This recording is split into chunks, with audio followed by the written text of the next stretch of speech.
سفیان ثوری رحمۃ اللہ علیہ، آپ نے 4 باتیں ارشاد فرمائی، انتہائی خوبصورت ہے۔ فرماتے ہیں اے بندہ مومن، طویل خاموشی کو اپنے اوپر لازم کر لے، خاموش ہو جا۔ خاموشی یہ بہترین ہنر ہے، بہترین صفت ہے۔ طویل خاموشی کو لازم کر لے، مالک کائنات تجھے پرہیزگار بنا دے گا۔ تو جیسا کوئی متقی پرہیزگار نہیں ہوگا، اس لیے کہ جو بندہ خاموش رہتا ہے اس کی خاموشی ہی وہ تماشا کھڑا کر دیتی ہے۔ چہ جائے کہ بندہ چیخ چیخ کر کہے، ایسا نہیں۔ جو بندہ خاموش ہوتا ہے اس کی جو خاموشی ہے وہی اس کا تماشا کھڑا کر دیتی ہے۔ لوگوں کی صفوں میں وہ بنبناہٹ پیدا ہو جاتی ہے، ہچکچاہٹ پیدا ہو جاتی ہے۔ خاموشی یہ سب سے بڑا ہنر ہے بندہ مومن کا۔ جو بندہ خاموش رہتا ہے اس کے چہرے پہ بہت اللہ رب العالمین کا نور ہوتا ہے۔ یہ آپ ایسے لوگوں کو دیکھ لیجیے، جو آدمی خاموش رہتا ہے، خاموش طبیعت انسان ہے، نہ کسی سے فحش کلام کرتا ہے، نہ کوئی تانا زنی سے کام لیتا ہے، بس بات کرنی ہے، بات کا جواب دینا ہے، بس وہاں ہے۔ اس کے چہرے پہ بڑا حسن ہوتا ہے۔ وہ حسن کیا ہے؟ وہ حسن یہی ہے، وہ بندہ سازشیں نہیں کرتا، وہ بندہ اختلافات نہیں کرتا، بندہ گالیاں نہیں دیتا، برے اخلاق کا مالک نہیں ہے، اس لیے کہ زبان ہی سے 80% گناہ ہے جو زبان سے ہوتے ہیں۔ فرمایا کہ طویل خاموشی کو اپنے اوپر لازم کر لے، جب تو ایسا کرے گا تو مالک کائنات تجھے پرہیزگار بنا دے گا۔ اور پھر آگے ارشاد فرمایا دنیا کی لالچ نہ کر، اس لیے اگر تو دنیا سے لالچ نہیں کرے گا تو مالک کائنات کے حضور تمہیں یہ تحفہ ملے گا کہ اللہ رب العالمین تجھے دنیا کے ہر ایک فتنے سے محفوظ فرما دے گا۔ کسی بھی بڑی سے بڑی آزمائش میں تو نہیں جا سکتا، تجھے فتنوں کا سامنا نہیں کرنا پڑے گا۔ بس کرنا کیا ہے؟ دنیا کی لالچ اپنے دل سے نکال دے، دنیا کی ہرس، دنیا کا مال، یہ ساری چیزیں اپنے دل سے نکال دے۔ مال کی ایسی لالچ ہم لوگ کرتے ہیں کہ پیسے کو سلام ہے، جس بندے کے پاس پیسہ ہے اس کو سلام ہے، اور جہاں اچھی انکم ہوتی ہے وہاں سلام ہے۔ انسانیت بھی کوئی شے ہوتی ہے، اخلاق بھی کوئی شے کسی چیز کا نام ہے۔ ایک بہترین اخلاق کا مالک وہ انسان، وہ میں یہ سمجھتا ہوں کہ وہ صحیح معنوں میں اشرف المخلوقات کہلانے کا حقدار ہے۔ تو فرمایا کہ دنیا کی لالچ اپنے دل سے نکال دو، اس لیے کہ مالک کائنات تمہیں ہر ایک فتنے سے محفوظ رکھے گا۔ پھر آگے ارشاد فرمایا کہ تانا زنی نہ کر، لوگوں کو تانے نہ دے، اس لیے اگر تو ایسا کرے گا تو لوگوں کی زبانوں سے بچ جائے گا۔ آج اگر تو کسی کو اپنی زبان سے تانے دے رہا ہے تو کل تجھے تو نے ایک کو تانا دیا تھا، تجھے 100 لوگ تجھے تانا دیں گے۔ لوگوں کی زبانوں سے بچ جائے گا، اور جب لوگوں کی زبانوں سے بچے گا تب تو گالی گلوچ سے بھی محفوظ رہے گا، تیری زبان پر گالی نہیں آئے گی، تیری زبان پر غیبت نہیں آئے گی، ساری بیماریوں کا خاتمہ ہو جائے گا۔ بس کرنا کیا ہے؟ تانا زنی نہیں کرنی۔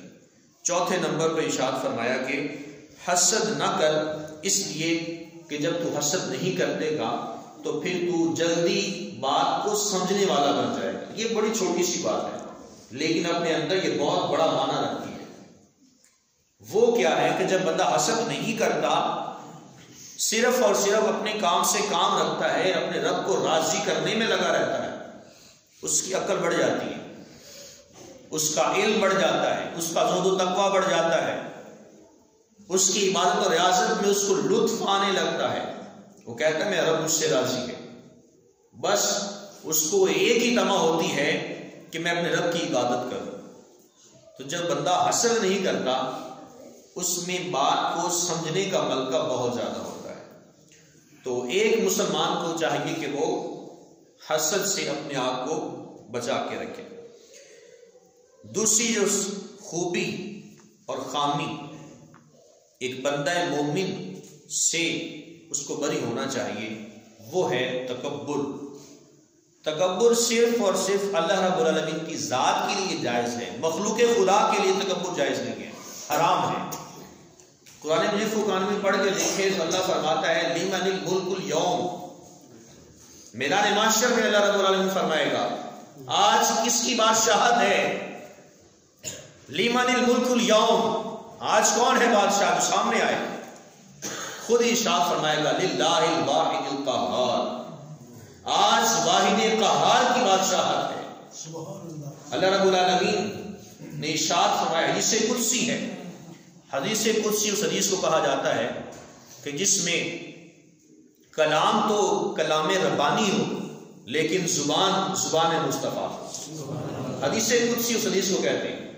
آقا کریم علیہ الصلوۃ والتسلیم آپ نے ارشاد فرمایا، اللہ رب العالمین ارشاد فرماتا ہے کہ تکبر میری چادر ہے، تکبر میری چادر ہے اور عظمت میرا ازار ہے۔ ایک چادر وہ بھی ازار، جیسے ہم لوگ، میں ایک مثال دے دیتا ہوں، کفن پہنانے کے طور پر ازار بھی اور تہبند، اور اس طرح سے مرد کے 3 کپڑے ہوتے ہیں، عورت کے 5 ہوتے ہیں، تو ازار بھی ایک کپڑے کا نام ہے۔ فرمایا کہ جو تکبر ہے یہ میری چادر ہے اور عظمت یہ میرا ازار ہے۔ فرمایا یہ 2 چیزیں ہی میری ہیں، ان میں سے کسی نے بھی، ان دونوں میں سے کسی شخص نے ایک یا دونوں لینے کی کوشش کی، میں اسے جہنم میں ڈال دوں گا۔ یہ رب فرما رہا ہے تکبر کسی بندے کے لیے جائز نہیں ہے۔ اپنی بڑائی کو بیان کرنا کہ میں سب سے بڑا ہوں، یہ امتی کے لیے اور ایک بندے کے لیے، بندہ مومن کے لیے جائز نہیں ہے، حرام ہے۔ نہر شاخ پر میوہ بر سرزمین، اپنے آپ کو ایسا بنا لو جیسا کہ ایک میوے سے بھری ہوئی شاخ اپنا سر سجدے میں جھکا دیتی ہے۔ کبھی عقاب کو دیکھا ہو آپ نے، وہ اوج ثریا کی بلندیوں کی چوٹیوں پہ چڑھ رہا ہوتا ہے لیکن اس کا سر جھکا ہوتا ہے، اس کا سر جھکا ہوتا ہے۔ ہمیں اس پرندے سے سیکھنا ہے جس کو مالک نے سمندروں کی تہ سے لے کر اور آسمانوں کی اوج ثریا بلندیوں تک اسے اڑنا سکھا دیا، لیکن آج اب بھی اس کے اندر موجود ہے۔ وہ ہواؤں میں اڑ رہا ہے لیکن تب بھی اپنا سر جھکا کے اڑ رہا ہے۔ ہمیں اس پرندے سے سبق لینا ہے۔ تو عاجزی انکساری یہ بندہ مومن کی زندگی کی معراج ہے۔ فرمایا اگر کوئی شخص یہ دونوں یا دونوں میں سے کوئی ایک لینے کی کوشش کرے گا تو میں اسے جہنم میں ڈال دوں گا۔ حضرت موسیٰ کلیم اللہ علیہ السلام آپ نے اللہ رب العالمین کی حضور یہ عرض کی، مالک تو یہ فرما دے سب سے بدترین شخص کون سا ہے، سب سے بدترین سب سے برا انسان کون سا ہے؟ اللہ رب العالمین جل وعلا نے حضرت موسیٰ کلیم اللہ علیہ السلام کی طرف یہ وحی نازل فرمائی۔ فرمایا موسیٰ جس کے دل میں تکبر ہو وہ انسان سب سے برا ہے، جس کی زبان پر فحش کلام جاری ہو، جو غلط گفتگو کرنے والا، غلط کام کرنے والا، اپنی زبان سے کسی کی ماں بہن بیٹیوں کو گالیاں نکالنے والا، غلط گفتگو کرنے والا، فحش کلام کرنے والا، فحش گوئی کرنے والا، فرمایا وہ شخص سب سے بدترین شخص ہے۔ اور آگے ارشاد فرمایا نیکیوں سے آنکھیں پھیرنے والا۔ یہ اللہ رب العالمین نے حضرت موسیٰ علیہ السلام کی تو وہی فرمائی، نیکیوں سے روگردانی اختیار کرنے والا۔ کہ کوئی بندہ کہہ دے آؤ یار نماز پڑھ لو، نہیں یار میرے کپڑے صاف نہیں ہیں، تھوڑی دیر کے بعد کوئی شخص آ جائے آؤ ولیمے پہ جانا ہے، ابھی میں تیار ہو کے آیا۔ یہ ایک مثال ہے ہمارے معاشرے کی۔ نماز پڑھنے کے لیے کپڑے نہ پاک ہیں، ولیمے پہ جانے کے لیے اعلیٰ سے اعلیٰ نفیس کپڑا موجود ہے۔ یہ منافقانہ انداز یہ مسلمان اپنا رہا ہے۔ کہاں مسلمان کو ایسا نہیں ہونا چاہیے، منافقانہ طرز زندگی نہیں گزارنی چاہیے۔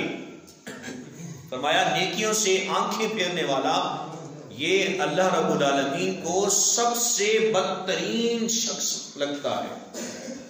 انسانوں میں سب سے برا شخص ہے ہی یہی جو نیکیوں سے روگردانی اختیار کرے۔ اسے کہا جائے یار غریب کو کچھ دے دو، نہیں دے گا۔ بیٹے کی شادی ہوگی، آدھے سے پونے گھنٹے تک آسمان پیسوں سے بھرا رہے گا، کوئی پرواہ نہیں۔ ایک غریب کو 10 روپے دیتے ہوئے موت پڑتی ہے، اور ایک وہ کام جس سے شریعت نے منع کیا ہے اور تماشا بینی کے طور پر دکھلاوے کے لیے لاکھوں روپے لوٹا دے گا، لیکن وہاں ذرا بھی دل میں کوئی خوف نہیں آئے گا۔ بیٹا ہے، بیٹی ہے، شادی کر رہا ہے، لیکن وہ ناچنے والیوں کو پیسے لوٹا دے گا، لیکن کسی غریب کی بیٹی کے سر پہ دوپٹہ نہیں دے گا۔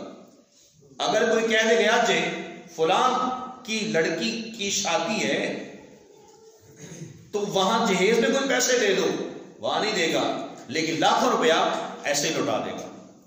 شراب پہ پیسے لگا دے گا، لیکن فی سبیل اللہ کے نام پر کوئی دودھ کی سبیل نہیں لگائے گا، کوئی کسی کو ایک گلاس پانی نہیں پلائے گا۔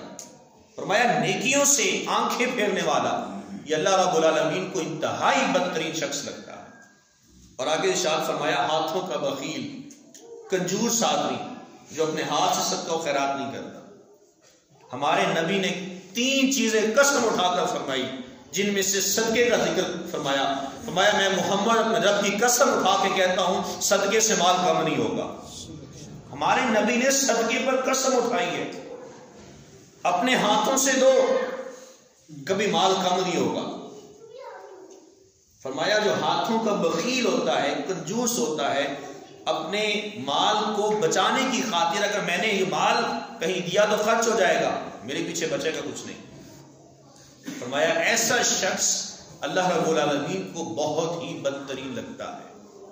اور آخری نمبر پر ارشاد فرمایا کہ ایسا شخص جس کا اخلاق بہت برا ہے، برے اخلاق کا مالک ہے، لوگ اس سے بات کرنا بھی گوارا نہیں کرتے، ہر وقت اس کی زبان پر نوک ٹوک جاری رہتی ہے، لوگ اس کے شر سے بچتے ہیں۔ ایسا نوجوان جس کی نگاہوں سے دوسرے کی جوان بیٹیاں اپنے آپ کو بچا کے رکھتی ہیں۔ کہیں ایک جملہ لکھا ہوا تھا، ایسا شخص جس کی نگاہ سے کسی دوسرے کی ماں، بہن، بیٹی کی عزت محفوظ نہ ہو، وہ اس کتے سے بھی بدتر ہے جس کو دیکھ کر رستہ کاٹ لیا جائے۔ ایسا نوجوانوں میں ہے، نوجوانوں کی بات تو رہی، بڑوں میں بھی ہے، میری بات کو کوئی مائنڈ نہ کرے، حقیقت ہے۔ ہم لوگ اپنی عمر کی کس تقاضے میں ہیں، اور یہاں میاں صاحب کا وہ قول، ہڈیاں کمبن گوڈے کھڑکن تے رہ گیا لک تیرا، اجے بھی بدیوں باز نہ آئیوں جیو مدد لیرا، تو کیسا آدمی ہے، تیری قبر میں ٹانگیں جا چکی ہیں،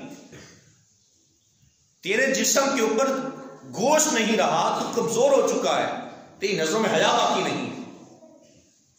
فرمایا کہ وہ شخص جس سے جوان بیٹی کسی کی ماں یا بہن رستہ چھوڑ دے، وہ اس کتے سے بھی بدتر ہے، بہت برا ہے، جس سے لوگ اس ڈر سے رستہ کاٹ لیتے کہیں مجھے یہ کاٹ نہ لے۔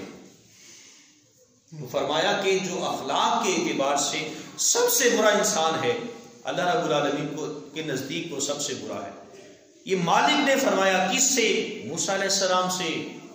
یہ ایک نبی اور ایک رب کی ملاقات ہے، ایک کلام ہے جس میں 5 باتوں کا ذکر کیا گیا۔ فرمایا جس کے دل میں تکبر ہو وہ انسان بدترین ہے، جس کی زبان پر فحش کلام جاری ہو وہ بدترین انسان ہے، نیکیوں سے آنکھیں پھیرنے والا انسان بدترین ہے، اور ہاتھوں کا بخیل کنجوس آدمی جو مالک کی بارگاہ میں صدقہ و خیرات نہیں کرتا وہ بدترین انسان ہے۔ اور آخر میں ارشاد فرمایا اخلاق میں سب سے برا۔ حضرات ذی وقار، میں اور آپ سب ذرا سوچیں تو صحیح، ہم کس جگہ پہ کھڑے ہیں؟ ہم نے اپنے رب کو کتنا راضی کیا ہے؟ ہم نے اپنے رب کی کتنی بات کو مانا ہے؟ میں یہ کہا کرتا ہوں ہم رب کو ایک تو مانتے ہیں لیکن رب کی ایک بھی نہیں مانتے۔ رب کو ایک مانتے ہیں، اللہ وحدہ لا شریک ہے، ہمارا عقیدہ ہے، اسی بنیاد پر ہم مسلمان ہیں، لیکن کیا ہے رب کو ایک مانتے ہیں لیکن رب کی ایک بھی نہیں مانتے۔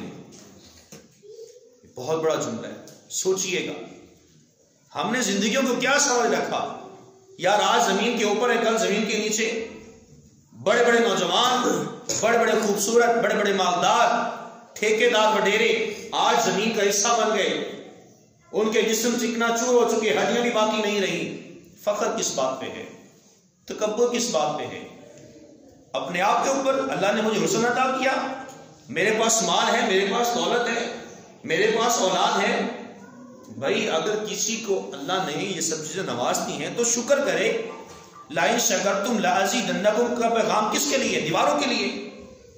رب فرماتا ہے کہ جب تم میرا شکر کرو گے تو میں اور عطا کروں گا۔ لیکن بندہ ہے، رسول اللہ کا امتی ہے، اسے نعمتیں عطا کی، دنیا کی ساری نعمتیں عطا کی گئی ہیں، لیکن وہ شخص تکبر کرتا ہے، مجھ جیسا تو کوئی ہے ہی نہیں۔ فرمایا ایسا شخص اللہ رب العالمین کو انتہائی بدترین لگتا ہے۔ اللہ رب العالمین کے حضور دعا ہے اللہ ہمیں نیک، کامل، سچا، پکا مسلمان بنا دے۔